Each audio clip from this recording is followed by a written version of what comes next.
వైరల్గా మారింది అఘోరి. అఘోరికి సంబంధించి ఇప్పుడు ఒక ఇంట్రెస్టింగ్ వీడియో నేను మీకు చూపించబోతున్నాను. ఈ కథను మిమ్మల్ని కాస్త కలవరపరచైతే దీనికి సంబంధించి తగిన జాగ్రత్తలు తీసుకోవాలని ఆర్టీవీ సూచించడం జరుగుతోంది. వైరల్గా మారింది అఘోరి దెబ్బలు తిన్న వీడియో.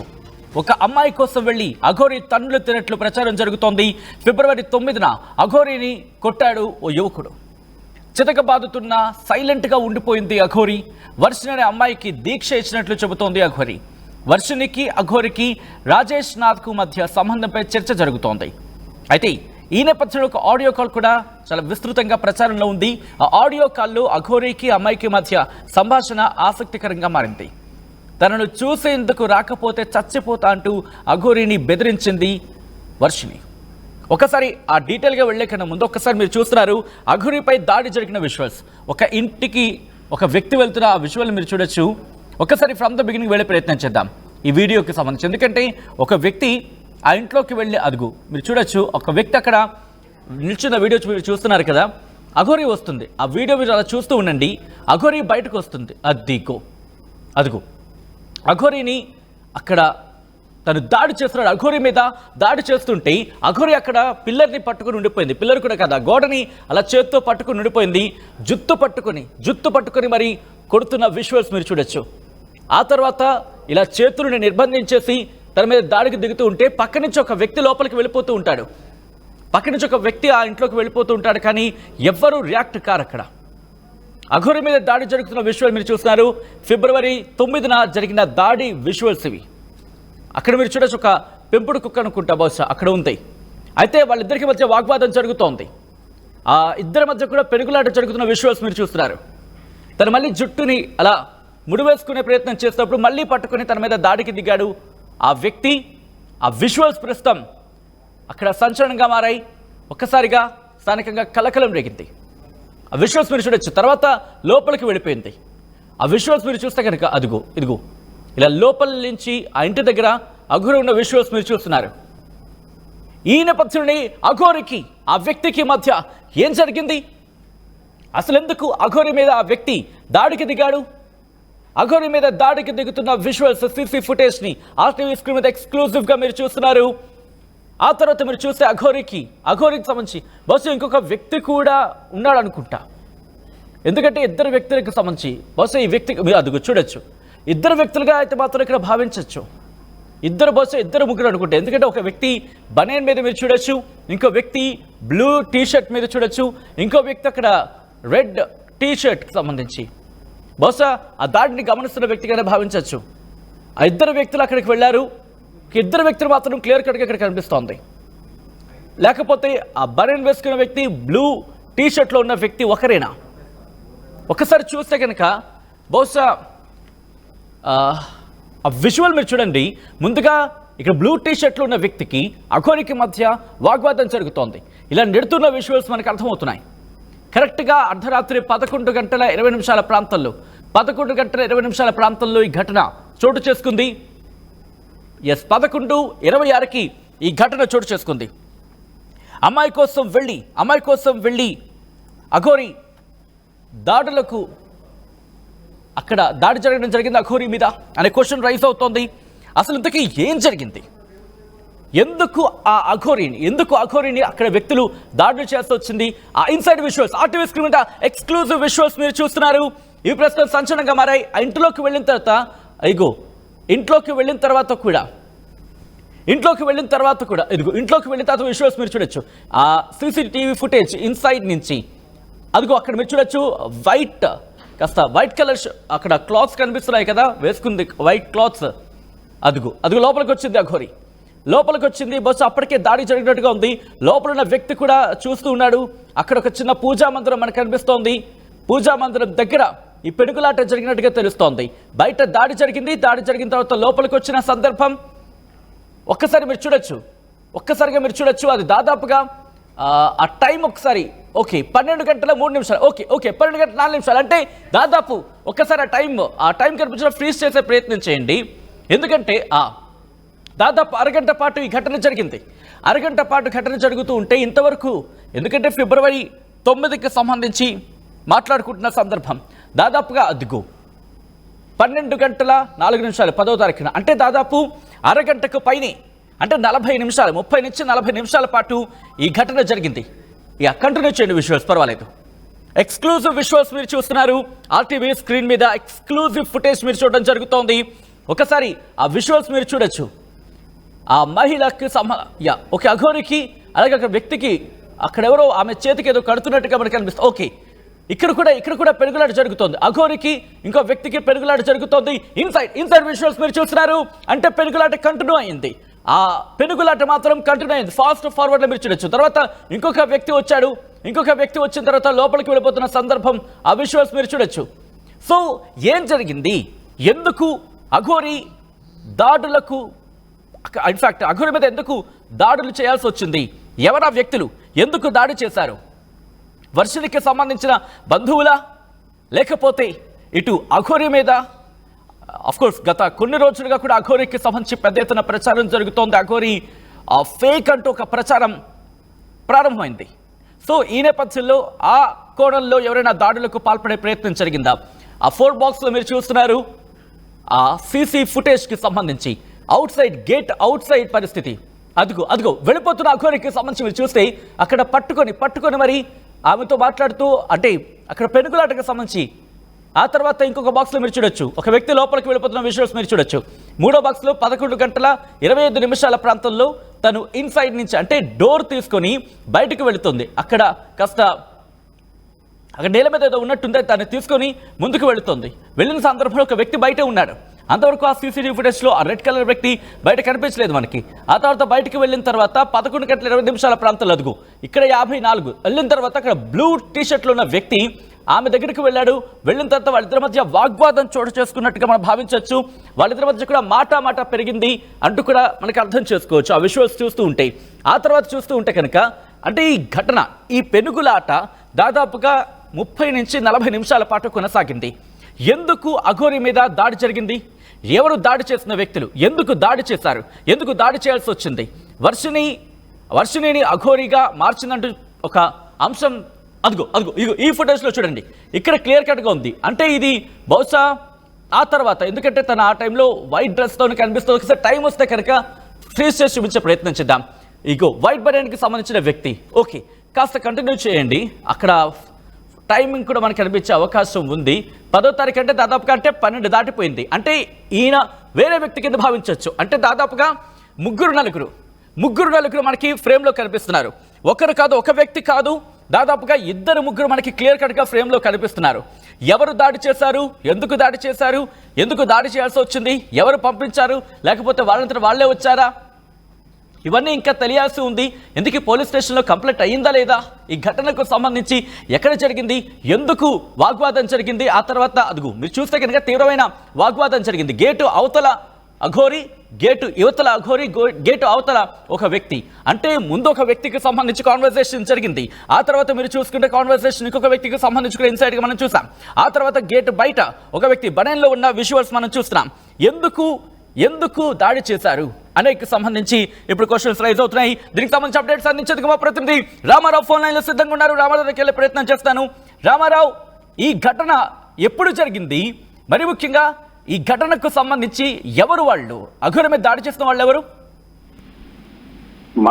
సచిన్, ఏదైతే ఈ ఘటనకు సంబంధించి లేడీ అఘోరికి సంబంధించి చూసుకున్నట్లయితే తణుకులోని గురు నిలయంలో ఈ ఘటన జరిగింది. సో ఈ గురు నిలయం ఏదైతే ఉందో, సో ఈ గురు నిలయం రాజేష్ నాథ్ అఘోరికి సంబంధించినటువంటి ప్లేస్ అన్నమాట. సో అక్కడ జరిగింది. రాజేష్ నాథ్ అఘోరికి ఏదైతే లేడీ అఘోరి శిష్యురాలు, సో అక్కడ దాడి జరిగింది కూడా లేడీ అఘోరి మీదనే. అయితే ఇక్కడ దాడి ఎందుకు జరిగింది అనేది అయితే మాత్రం వివాదాస్పదంగా మారింది. అయితే ఇక్కడ చూసుకున్నట్లయితే గురు నిలయంలో కొంత ఇల్లీగల్ యాక్టివిటీస్ జరుగుతున్నాయని కొంతకాల క్రితం లేడీ అఘోరి చెప్పినటువంటి పరిస్థితి ఉంది. సో ఈ నేపథ్యంలోనే అసలు గురు నిలయంలో ఏం జరిగింది అనే దాని మీద అయితే మాత్రం సర్వత్రా ఆసక్తి నెలకొంది. అయితే ఈ సీసీ ఫుటేజ్ చూసినట్లయితే లేడీ అఘోరి మీద ఒక వ్యక్తి దాడి చేశారు. సో అతను దాడి చేసిన వ్యక్తి ఎవరు అనే దాని మీద పూర్తిగా, ఎందుకంటే ఆ దాడికి సంబంధించి ఎటువంటి ఫిర్యాదు అందకపోయినప్పటికీ కూడా ఆ దాడికి సంబంధించి చూసుకున్నట్లయితే 2 రోజుల క్రితం లేడీ అఘోరి ఒక మహిళ, ఒక యువతిని ఏదైతే తాను అఘోరి దీక్ష తీసుకుంటున్నారో ఆమెను తన కూతురుగా భావిస్తున్నాను, ఆమె రక్షణ బాధ్యతలు మొత్తం తానే తీసుకుంటున్నానని చెప్పడం జరిగింది. సో ఆ యువతికి సంబంధించినటువంటి సోదరుడుగానే ఇప్పుడు భావించాల్సిన పరిస్థితి ఉంది. ఎందుకంటే కొంత దీనికి సంబంధించి చూసుకున్నట్లయితే ఆ గురు నిలయంలో జరిగినటువంటి ఇష్యూస్ కావచ్చు, అక్కడ జరిగినటువంటి దాడికి సంబంధించి కానీ చూసుకున్నట్లయితే మొత్తం అక్కడ ఏం జరిగిందనేది మిస్టరీగా మారింది. దీనన్నిటికీ సంబంధించి చూసుకున్నట్లయితే అక్కడ దాడి చేసినటువంటి వ్యక్తి, ఏదైతే లేడీ అఘోరి మీద దాడి చేసినటువంటి వ్యక్తి ఆ యువతికి సంబంధించినటువంటి సోదరుడిగా భావిస్తున్నారు. సో అతని పేరు దీక్షిత్ గా భావిస్తున్నారు. అయితే దీనికి సంబంధించి ఎవరు క్లారిటీ ఇవ్వట్లేదు. అలాగనే ఏదైతే 2 రోజుల క్రితం లేడీ అఘోరిగా దీక్ష తీసుకుంటున్నారో తన దగ్గరికి వచ్చిందని లేడీ అఘోరి చెప్తుందో, సో వాళ్ళకి సంబంధించినటువంటి వ్యక్తి తనకి తెలియదని మొదట అఘోరి చెప్పారు. సో అయితే ఇక్కడ చూసుకున్నట్లయితే వాళ్ళిద్దరి మధ్య గత కొంతకాలంగా రిలేషన్ ఉంది. సో ఈ రిలేషన్ కి సంబంధించి చూసుకున్నట్లయితే వాళ్ళ బ్రదర్ ఈ రిలేషన్ ఒప్పుకోలేదు. ఈ రిలేషన్ ఒప్పుకోకపోవటం వల్లే దీనికి సంబంధించి దాడి జరిగిందని కూడా ఎవరెవరు రిలేషన్ గురించి మాట్లాడుకోవడం జరుగుతోంది ఇక్కడ.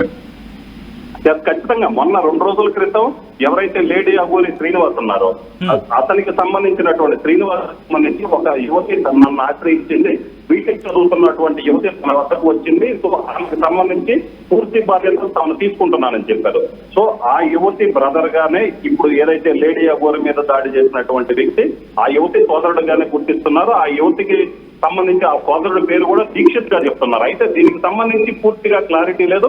అలాగనే వీళ్ళిద్దరి మధ్య లేడీ అఘోరి కావచ్చు, ఆ యువతి మధ్య జరిగినటువంటి ఆడియో కూడా కొంత లీక్ అయినటువంటి పరిస్థితి ఉంది. ఆ లీక్ అయిన తర్వాతనే ఇక్కడ గురు నిలయంలో జరిగినటువంటి వివాదం కావచ్చు, అలాగనే లేడీ అఘోరి గురువు అయినటువంటి రాజేష్ నాథ్ అఘోరి, అలాగనే ఈ లేడీ అఘోరి వీళ్ళిద్దరి మధ్య కూడా వివాదం తలెత్తింది. రాజేష్ నాథ్ అఘోరికి సంబంధించి రాసలలో తాను బయట పెట్టాను, ఆయన యువతులతో అసభ్యంగా ప్రవర్తిస్తున్నారని కూడా చెప్పడం జరిగింది. సో ఈ వెర్షన్ అన్ని చూసుకున్నట్లయితే వాళ్ళకి ఏదైతే రాజేష్ నాథ్ అఘోరి ఎవరైతే గురు నిలయానికి సంబంధించి పీఠాధిపతి ఉన్నారో, సో అతను చెప్తున్న వెర్షన్ ప్రకారం, ఏదైతే అతను కాకుండా అతను అనుచరులు చెప్తున్న వెర్షన్ ప్రకారం అయితే మాత్రం లేడీ అఘోరి యువతితో అసభ్యంగా ప్రవర్తించడం చూసి రాజేష్ నాథ్ అఘోరి ఏదైతే లేడీ అఘోరి గురువు ఉన్నాడో అతను మందలించాడు. అప్పటి నుంచి కూడా లేడీ అఘోరి రాజేష్ నాథ్ గురువు అయినటువంటి రాజేష్ నాథ్ అఘోరి మీద పగ పెంచుకొని అప్పటి నుంచి కూడా అతన్ని టార్గెట్ చేస్తున్నటువంటి పరిస్థితి ఉంది. అలాగనే గురుపీఠానికి సంబంధించి పీఠాధిపతి పదవిని తాను కైవసం చేసుకోవటానికి ఈ విధంగా అక్కడ ఉన్నటువంటి అసత్య ప్రచారాలు చేస్తున్నారన్న ఒక ప్రచారం అయితే జరుగుతుంది. అయితే ఒక్కసారి రామారావు మీరు లైన్ లో ఉండండి. ఇదే అంశానికి సంబంధించి అప్డేట్స్ అందించేందుకు మనోజ్ కూడా లైవ్ లోకి జాయిన్ అవుతున్నారు. ఒకసారి మనోజ్ దగ్గరికి వెళ్లే ప్రయత్నం చేస్తున్నాను. మనోజ్, ఈ దాడికి సంబంధించి పోలీస్ స్టేషన్ లో కేసు రిజిస్టర్ అయిందా, లేకపోతే పోలీస్ స్టేషన్ లో ఏమైనా అఘోరి కంప్లైంట్ చేయడం జరిగిందా? ప్రధానంగా ఇక్కడ మనం చూసుకోవాల్సిన అంశాలు 2 ఉన్నాయి. ఏదైతే ఈ రాజేష్ నాథ్ అఘోరికి సంబంధించి గత కొంతకాలంగా, అంటే గత కొన్ని సంవత్సరాలుగా కూడా రాజేష్ నాథ్ అనే వ్యక్తి ఎవరైతే గుజరాత్ కి చెందిన ఒక ఆదేశ్ నాథ్ అఘోరి శిష్యుడిగా ఇక్కడికి తణుకు వచ్చి ఈ తణుకులో గురు నిలయం అనే ఒక పీఠాన్ని స్థాపించి ప్రతి అమావాస్యకు పౌర్ణానికి ఇక్కడ పెద్ద ఎత్తున హోమాలు చేస్తూ ఉంటారు. ఎవరికైనా ఆర్థిక సమస్యలు లాంటివి వచ్చినప్పటికీ, ఎటువంటి ఇబ్బందులు వచ్చినప్పటికీ రాజేష్ నాథ్ ను సంప్రదించడము, ఆయన చెప్పిన కొన్ని కార్యక్రమాలు వారు చేయడం కూడా ఈ పరిస్థితి అంతా కూడా గత కొంతకాలంగా నడుస్తూ వస్తుంది. అయితే ప్రతి అమావాస్యకి పౌర్ణానికి కూడా రాజేష్ నాథ్ ఎక్కడ ఉన్నప్పటికీ కూడా తణుకు రావడం అయితే జరుగుతుంది. తణుకు వచ్చిన తర్వాత ఆయన ఆధ్వర్యంలోనే పెద్ద ఎత్తున పూజలు అవి కూడా నిర్వహిస్తూ ఉంటారు. అయితే ఒకవేళ రాజేష్ నాథ్ అఘోరి అమావాస్యకి పౌర్ణానికి రాకపోయినప్పటికీ అక్కడ రాజేష్ నాథ్ కి సంబంధించిన శిష్యులు దాదాపు 10 మంది వరకు కూడా ఉంటారు. వారందరూ కూడా నలుపు వస్త్రాలు ధరించి వారు కూడా ఆ రాజేష్ నాథ్ అఘోరిగా శిష్యులుగా కూడా వారు కొనసాగుతున్నారు. ఇదంతా కూడా గత కొంతకాలంగా కూడా ఈ గురు నిలయంలో తణుకు కేంద్రంగా నడుస్తుంది. అయితే ఈ లేడీ అఘోరి ఎవరైతే ఉన్నారో తను 2 తెలుగు రాష్ట్రాల్లో కొంచెం హడావుడి సృష్టించిన తర్వాత ఈ రాజేష్ నాథ్ అఘోరి ఈ లేడీ అఘోరిపై కూడా స్పందించారు. ఎవరు అఘోరి అనే వ్యక్తి ఎవరు కూడా బట్టలు ధరించకుండా ఉండరు, ఆమె ఫేక్ అఘోరి అంటూ కూడా ఆయన ఒక వీడియో రిలీజ్ చేశారు అప్పట్లోనే. అయితే వీరిద్దరి మధ్య కూడా ఈ ఘర్షణ, ఈ మాట పెరగడం, ఆ తర్వాత వీరిద్దరూ కూడా, అంటే ఇద్దరు కూడా అఘోరి అనే ఒక సాంప్రదాయంలో ఉన్నారు కాబట్టి వీరిద్దరు తర్వాత వీళ్ళిద్దరిని ఎవరైనా కలిపి ఉండొచ్చు, వీళ్ళిద్దరు కలుసుకున్నారు కూడా. అంటే ఈ లేడీ అఘోరి స్వయాన తణుకు గురు నిలయానికి వచ్చిన తర్వాత ఎవరైతే రాజేష్ నాథ్ అఘోరి ఉన్నారో తను సర్ది చెప్పి అక్కడ ఆమెకు నలుపు వస్త్రాన్ని కూడా ధరించారు. అప్పటి నుంచి కూడా ఆమె వస్త్రం ధరిస్తూ వస్తుంది. అయితే వీరిద్దరూ కూడా గత కొంతకాలంగా సఖ్యంగానే ఉంటున్నారు అనుకుంటున్నప్పటికీ కూడా సడన్ గా ఈ లేడీ అఘోరి ఎవరైతే ఉన్నారో ఆమె సడన్ ముఖ్యంగా గత కొన్ని రోజుల నుంచి కూడా రాజేష్ నాథ్ అనే వ్యక్తి చాలా దారుణమైన వ్యక్తి. మహిళలను మానసికంగాతో పాటు తను లాడ్జ్లకు రమ్మంటాడు, పెద్ద ఎత్తున చాటింగ్ చేస్తూ ఉంటాడు. తన కోడ్ భాషను ఉపయోగించి కూడా డిఎస్సి అనే ఒక కోడ్ భాషను, డ్రింకింగ్, సిగరెట్, సెక్స్ అనే ఈ 3 పదాలతో షార్ట్ కట్ లో వేధిస్తూ ఉంటాడు అంటూ కూడా ఈమె గత కొన్ని రోజుల క్రితమే, ఒక వారం క్రితమే సోయానాథ్ తణుకు గురు నిలయానికి వచ్చి పెద్ద ఎత్తున ఆమె అక్కడికి వచ్చి ఒక కార్యక్రమాన్ని కూడా చేపట్టింది. అయితే ఆ సమయంలో రాజేష్ నాథ్ అక్కడ లేకపోవడంతో పాటుగా శిష్యులు ఉన్నప్పటికీ కూడా ఆమె రాజేష్ నాథ్ నువ్వు బయటకు వస్తావా, నేను రమ్మంటావా అంటూ కూడా ఆమె బయట ఉండే కారులో ఆ శిష్యుల్ని పిలవడం, వారెవరో కూడా పట్టించుకోవడం, ఇదంతా కూడా గత వారం క్రితం జరిగింది. అయితే ఆ తర్వాత అక్కడ ఇంటెలిజెన్స్ అధికారులతో ఇదంతా తెలిసి పోలీసులు కూడా రంగప్రవేశం చేశారు. ఎమ్మెల్సీ ఎలక్షన్ కూడా ఉంది కాబట్టి మీరు ఇక్కడ నుంచి వెళ్ళాలి అన్నప్పటికీ కూడా ఆమె అక్కడి నుంచి కదలలేదు. అయితే తణుకు టౌన్ పోలీస్ స్టేషన్ కి వెళ్లి ఆమె రాజేష్ నాథ్ మహిళలను వేధిస్తున్నాడు, ఈ విషయం నేను 10 సార్లు చెప్పాను, కనీసం అతనిపై ఒక్క కేసు కూడా ఎందుకు నమోదు చేయట్లేదంటూ కూడా ఆమెతో ఉన్న పెట్రోల్ ను తన మీద పోసుకుని నిప్పంటించుకునే ప్రయత్నం చేయగా అక్కడ ఉన్నవారు కూడా అడ్డుకున్నారు. అయితే అక్కడి నుంచి వెళ్తుండగా ఆమె లైన్ లో ప్రయత్నం చేయండి మనోజ్, ఎందుకంటే ఇటు వర్షినికి అలాగే అఘోరీకి వీళ్ళిద్దరి మధ్య ఒక ఆడియో కాన్వర్సేషన్ జరిగింది. ఆ ఆడియో కాన్వర్సేషన్ ఆర్టీవీ దగ్గర ఎక్స్క్లూజివ్ గా ఉంది. ఒకసారి ఆ కాన్వర్సేషన్ లో కొన్ని ఇంట్రెస్టింగ్ అంశాలు, కొన్ని కీలకమైన అంశాల గురించి వాళ్ళు అక్కడ ప్రస్తావించడం జరుగుతుంది. ఇంతకీ ఆ ఆడియో కాన్వర్సేషన్ ఏంటి, ఇటు వర్షినికి అలాగే లేడీ అఘోరీకి మధ్య జరిగిన ఆ సంభాషణ ఇప్పుడు చూద్దాం.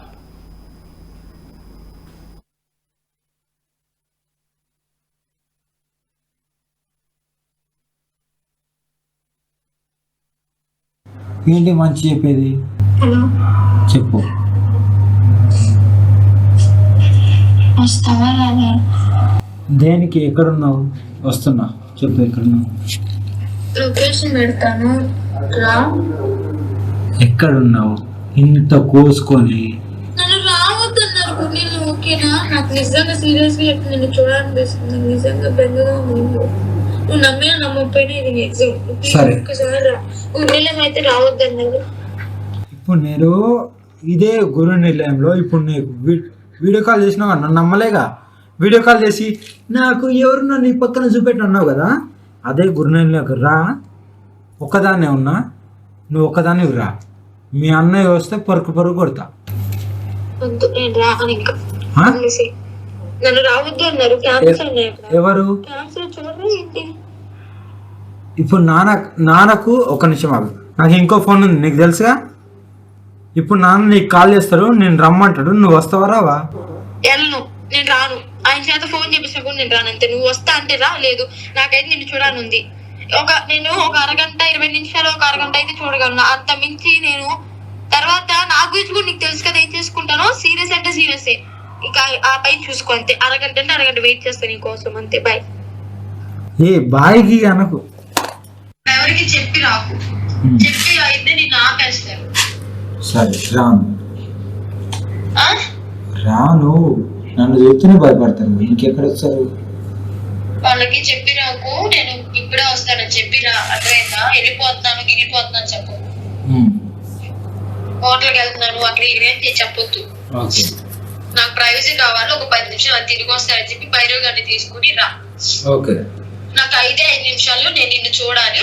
5 నిమిషాలు ఇక్కడ లేకపోతే నిజంగా నా తల పగిలిపోద్ది చెప్తున్నా. సరే వస్తున్నా. ఈ కోసుకులో నా తల పగిలిపోద్ది. నేను వస్తున్నా బేబీ, ప్లీజ్. ఓకే, నువ్వు కళ్ళ ముందు ఉండాలి 5 నిమిషాలు అంతే. నువ్వే బుక్ చేయి, నాకేం తెలుసు ఇక్కడ ఏమున్నాయి. ఇక్కడ ర్యాపిడో లేవంట. మరి ఏం చేయాలి? మరి కీ ఇచ్చి పంపిస్తే దీక్షిత్ వస్తావా? మరి ఏం చేయాలి? సరే నేను నాన్నకి ఫోన్ చేసి నాన్న కారు తీసుకొని నేను ఒక్కదాన్ని వస్తాను. నాన్న కారు తీసుకొని నేను పంపిస్తారే పిచ్చి. ఒక్కదాన్ని వస్తానే, నాకు నాన్న పంపించరే. ఆ కార్కి ట్రాకింగ్ ఉంది, ప్లీజ్ వద్దు. కార్కి ట్రాకింగ్ ఉంది, అర్థమవుతుందా? ఇక్కడ అయితే ఖచ్చితంగా ఇక్కడికి అని చెప్పి. సరే మీ అన్నని పంపించు. ఏం గొడవ చేయకుండా రా, నేను చూడాలి. అర్థమైందా? సరే. గొడవలు పెట్టుకుని అక్కడే ఆగిపోతా అంటే చెప్తున్నా బాగోదు. ఇక్కడికి వచ్చాక చూసుకోండి. మీ అన్నయ్య నేను మీ అన్నతో రావాలా? అన్నయ్య పంపిస్తే ఇప్పుడు కొడతావా? కొడతావా? ఆ? కొట్టను, కానీ మీ అన్నయ్య ఈడ్చిచ్చి కొట్టింది. కానీ నువ్వు ఫస్ట్ ఇక్కడికి రా, నేను నిన్ను చూడాలంటే ఇక్కడికి వచ్చాక మాట్లాడేదే. కానీ నేను పంపిస్తున్నాను, రా. రైట్, అది అఘోరికి అలాగే వర్షినికి మధ్య జరిగిన సంభాషణ. చాలా సన్నిహితంగా మాట్లాడుకుంటున్న ఆ సంభాషణ ఒక్కసారిగా సంచలనంగా మారుతోంది. అక్కడ అంత ఆ సాన్నిహిత్యానికి కారణం ఏంటి? ఎందుకంటే ఒకవేళ అఘోరిగా మారుతానంటూ వర్షిని ఒప్పుకోవడానికి కారణం ఏమై ఉంటుంది? మరి ముఖ్యంగా కొన్ని పదాలు అక్కడ విన్నప్పుడు ఒక్కసారిగా షాక్ గురవుతున్న, అంటే ఆ కాన్వర్సేషన్కి సంబంధించి ఎందుకీ నిజమా అబద్ధమా అనేది కాస్త పక్కన పెడితే ఈ కాన్వర్సేషన్ మాత్రం ప్రస్తుతం తీవ్రమైన చర్చకి దారితీస్తుంది. ఇటు అఘోరి మీద దాడికి కారణం ఇదేనా? అఘోరి వర్షిని కలిసేందుకు కావచ్చు, లేకపోతే వర్షిని తీసుకొచ్చేందుకు వెళ్ళిన సందర్భాన్ని ఇక్కడ మాట్లాడుకుంటున్నారు. సో ఇటువంటి నేపథ్యంలో ఆ కాన్వర్సేషన్ ఇప్పుడు ఆసక్తికరంగా మారింది. దాంతోపాటు ఇటు అఘోరి శిష్యురాలుగా చెబుతున్న వర్షినికి సంబంధించిన పాత విజువల్, తను బైక్ డ్రైవ్ చేస్తున్న విజువల్ ప్రస్తుతం ఇది కూడా ఆసక్తికరంగా మారింది. దాంతోపాటు సోషల్ మీడియాలో చక్కర్లు కొడుతోంది. ఈ ఘటన అఘోరి అలాగే వర్షినికి సంబంధించి ఈ సంభాషణ అటు వర్షిని కుటుంబం అఘోరి మీద దాడికి పాల్పడినట్టు చేసిందా? ఇంతకీ ఆ దాడికి పాల్పడిన వాళ్ళు వర్షిని కుటుంబ సభ్యులేనా? ఎందుకంటే ముగ్గురు మనకి ఫ్రేమ్లో కనిపిస్తున్నారు. ఆ ఫ్రేమ్లో ఉన్న ఆ ముగ్గురు వ్యక్తులు అఘోరి మీద ఎందుకు దాడి చేశారు?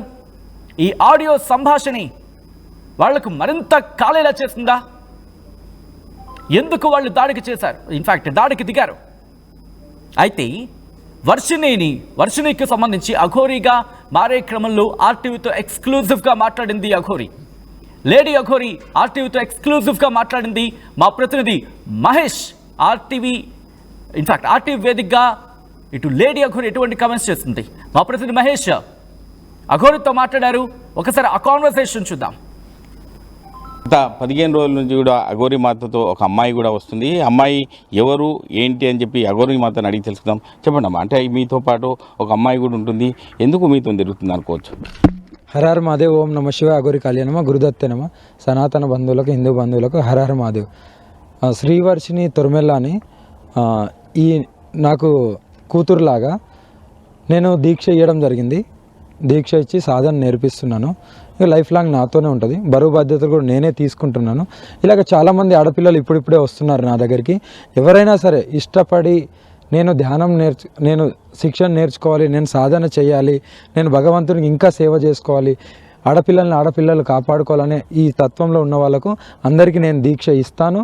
మంచి స్థితికి కూడా తీసుకెళ్తాను. కంపల్సరీ నేను ఇలాంటి సేవలనే ఇంకా ఉంటాను. ఈ తల్లి కూడా, ఈ బిడ్డను కూడా నేనే ఈ దీక్ష త్రూనే ఇంకా పైకి నాలాగా నేను ఎంత పోరాడుతున్నానో త్వరలోనే నా కూతురు కూడా అలాగే పోరాడుతుంది. ఓకే, అంటే కాశీ నుంచి కన్యాకుమారి వరకు ఇప్పటివరకు మీరు అంటే పర్యటన చేస్తున్నారు. ఎట్లా పరిచయం అయింది మీకు? నాకు నా నెంబర్ ఎవరు ఇచ్చారో తెలియదు, అలా పరిచయం అయింది. పరిచయం త్రూ నాకు కాల్ చేసింది. అమ్మ మీ దగ్గర దీక్ష తీసుకుంటామంటే, దీక్ష తీసుకోవడం గొప్ప కాదమ్మా, ఆ దీక్షలో లీలమై దాన్ని కాపాడుకోవడం గొప్ప. అలానే కొన్ని నియమాలు చెప్పాను, అంగీకరించింది. మీ ఫ్యామిలీని కూడా అడగాలి, నువ్వు ఒకదాని వస్తే కాదు, చదువుకునే అమ్మాయివి, నీ ఫ్యామిలీని కూడా అడగాలి. మీ ఫ్యామిలీ కూడా ఓకే అంటేనే నా దగ్గరికి వచ్చి దీక్ష తీసుకోవచ్చు అని నేను చెప్పడం జరిగింది. వచ్చి సాధన నేర్చుకుంటా, నేను సాధనలో లీలమైపోతాను, భగవంతునికి సేవ చేస్తాను, లోక కళ్యాణం చేస్తాను అంటే నేను కంపల్సరీ ఓన్లీ ఆడపిల్లలకు మాత్రమే నేను దీక్ష ఇవ్వడానికి సిద్ధంగా ఉన్నాను. అది నాన్న. అంటే చాలామంది ఉంటారు, ఎందుకంటే ఇప్పటికీ దేశంలో జరుగుతున్న దాడులు కావచ్చు, అమ్మాయిలపై ఆకృత్యాలు జరుగుతున్నాయి. ఆ విషయంలో ఏం చెప్తారమ్మా చివరగా? అందుకే నాన్న ఆడపిల్లల్ని ఒక ఆడపులిగా తయారు చేయాలనేదే నా సంకల్పం. ఆడపిల్ల బయటికి వెళ్తే 10 మందిని కొట్టి రావాలి. ఎలా తాంత్రికంతో కానీ యాంత్రికంతో కానీ దేంతోనైనా సరే ఎలాగైనా సరే కొట్టి రావాలనేది నా నినాదం. ఆడపిల్లలని పులిలాగా తయారు చేసి సభ్య సమాజంలో సనాతన ధర్మం గురించి ఆడపిల్లలు రక్షించుకోవడానికి, గో సంరక్షణ చేయడానికి నేను వాళ్ళకు దీక్ష ఇవ్వడం జరుగుతుంది. ఎవరైనా సరే ఆడపిల్లలు మీకు సాధన కావాలి, దీక్ష కావాలంటే రావచ్చు, నేను ఇవ్వడానికి సిద్ధంగా ఉన్నాను. మీరు చెప్పండి శ్రీవర్షిని, అఘోరి తత్వం అంటే చాలా కఠినంగా ఉంటుంది, ఆ దీక్ష మీరు తీసుకుంటున్నారని చెప్పి ఇప్పుడే అఘోరి మాత చెప్తుంది, ఏం చెప్తారు ఆ విషయంలో? హరహర మాధవ్, జయ శ్రీకాళి, గురుదత్తే నమః. ప్రస్తుతం అయితే నేను అఘోరి అమ్మ దగ్గర దీక్ష తీసుకోవడం జరిగింది. ఇది నా ఒక్కదాని నిర్ణయం కాదు. మా ఇంట్లో వాళ్ళు ప్రతి ఒక్కరు ఒప్పుకున్నాకే, వాళ్ళు ఇష్టపడ్డాకే నేను ఈ నిర్ణయం తీసుకోవడం జరిగింది. సో అమ్మ నాకేం మాట ఇచ్చారంటే, నా ఫ్యామిలీ బాధ్యత, నా బాధ్యత, నేను ఒక బీటెక్ స్టూడెంట్ అనమాట, నా స్టడీ పరంగా కానీ ఏదన్నా బాధ్యత ఉంది అంటే అమ్మే నన్ను సొంత కూతురులాగా, ఒక తల్లి సొంత కూతురుని ఎలా చూసుకుంటుందో అలాగే నన్ను చూసుకుంటా అని మాట ఇచ్చారు. ఆ నమ్మకంతో నేను అమ్మ దగ్గర దీక్ష తీసుకుని అమ్మ బాటలోనే ఇక నుంచి అమ్మ వెనకే నడవాలని నిర్ణయించుకున్నాను. అంటే దీక్ష తీసుకుంటున్నా అని చెప్తున్నారు, కఠోరంగా ఉంటుంది. మీరు తిరుగుతున్న ఈ 4-5 రోజుల నుంచి ఎట్లా అనిపిస్తుంది మీకు? ఇప్పుడున్న జనరేషన్లో ఎంత కఠినమైనా కానీ నేను దీక్ష నేర్చుకుని ఒక ఆడపిల్లకి, నాలాంటి తోటి ఆడపిల్లకి సహాయపడాలని చెప్పి నేను ఎంత కఠినమైన శిక్ష అయినా కానీ నేను తీసుకుంటానని చెప్పి అమ్మకి చెప్పి వీటన్నిటికీ ఓకే అనుకున్నాకే నేను దీక్ష తీసుకోవడం జరిగిందండి. అంటే అమ్మ నంబర్ ఎవరు ఇచ్చారు మీకు? అంటే గతంలో ఇప్పుడు అఘోరి మాత ఇటు తెలుగు రాష్ట్రాల్లో తిరుగుతుంది కాబట్టి ఎవరు చెప్పారు మీతోని? ఎవరు చెప్పలేదు, అంటే కొంతమంది ద్వారా అమ్మ నెంబర్ నాకు వచ్చింది. సో అలాగే నేను అమ్మని కాంటాక్ట్ అయ్యి నేను అమ్మకి చెప్పుకుని ఇలా మీ దగ్గరికి వచ్చేస్తాను అమ్మ, నా దీక్ష తీసుకోండి అని చెప్పని అన్నాను. అమ్మ ఒప్పుకున్నారు. అంటే అమ్మ ఏమన్నారంటే, దీక్ష తీసుకుంటే సరిపోదు, నువ్వు దానికి తగ్గ సాధన చెయ్యాలి, కొన్ని క్రియలు ఉంటాయి అవన్నీ నేర్చుకోవాలి, కఠినంగా ఉంటుంది, మరి నిర్ణయించుకో అనగానే సరేనమ్మ, నేను ఎంత కఠినమైనా కానీ నేను నేర్చుకుంటాను, మీతో పాటే ఉంటాను అని చెప్పని చెప్పాను. ఓకే, అంటే దైవ దర్శనాలు మీరు చేసుకుంటున్నారు, ప్రతిరోజు తిరుగుతున్నారు, ఎలా అనిపిస్తుంది మీకు? చాలా సంతోషంగా ఉందండి. అమ్మతో పాటు చాలా గుళ్ళు తిరిగాను ఈ 2 రోజుల నుంచి, చక్కగా దేవుని దర్శనం చేసుకుంటున్నాను. సో అలాగే ముందు ముందు నేను దేవుడికి నా జీవితం మొత్తం పరమేశ్వరికి అర్పించుకుంటాను. మీ దీక్ష తీసుకోకముందుకే ఇటువంటి కఠోరమైన పదాలు అఘోరి మాత చెప్తుంది, ఎట్లా అనిపిస్తుంది? ఆ ధైర్యం చూస్తుంటే మీరు కూడా అటువంటి ధైర్యాన్ని పోగు చేసుకునే అవకాశం ఉందా భవిష్యత్తులో? ఖచ్చితంగా అండి. అమ్మ వీడియోలు చూశాను గతంలో, అమ్మని నేను ఒక ఇన్స్పిరేషన్గా తీసుకున్నాను, అందుకే ఇంత దూరం రావడం కూడా జరుగుతుంది. ఒక రకంగా చెప్పాలి అంటే ఇంకా అమ్మ నన్ను సొంత కూతురులాగా అడాప్ట్ చేసేసుకున్నారు. నేను ఇంకా అమ్మ కూతుర్ని.